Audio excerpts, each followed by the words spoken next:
Hello mga padaba, magandang araw po sa inyo. Welcome po sa kusina ni Edna Bicolana. Ayan po ang ating mga sangkap sa ating lulutuing chicken adobo sa gata. Ayan po. At syempre, imamarinate po muna natin ang ating chicken. Yan ang ating chicken, bale 3 kilos po yan. Ayan, lagyan natin ng toyo.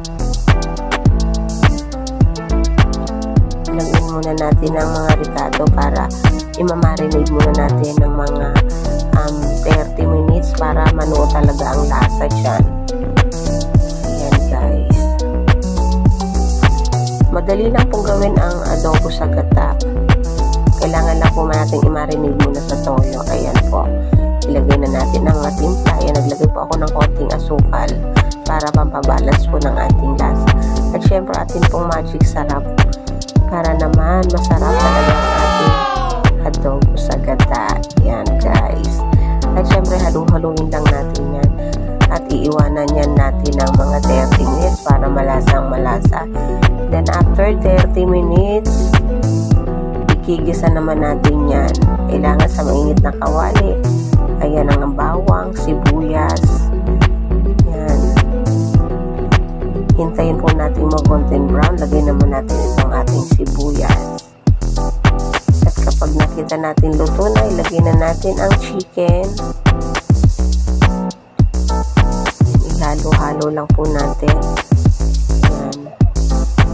Mga 5 minutes. Yan, ilagay natin yung laurel at sili para may konting anghang. Konti lang naman po yan, 3 peraso para maglasa lang ng konting, may konting sipa lang. Konting sipa, no? Ayan. At hintayin din ulit natin ng another 5 minutes. Haluin natin. Kailangan po ihahalo-haluin natin para mapantay ang pagkaluto. At lagyan natin yung tanlad. Takpan muna natin ng another 5 minutes. Ayan. Hintay-hintayin lang natin na medyo matuyo ng konti at ilalagay na natin itong ating kakanggata. Ayan. At after 5 minutes, haluin lang natin. Ayan.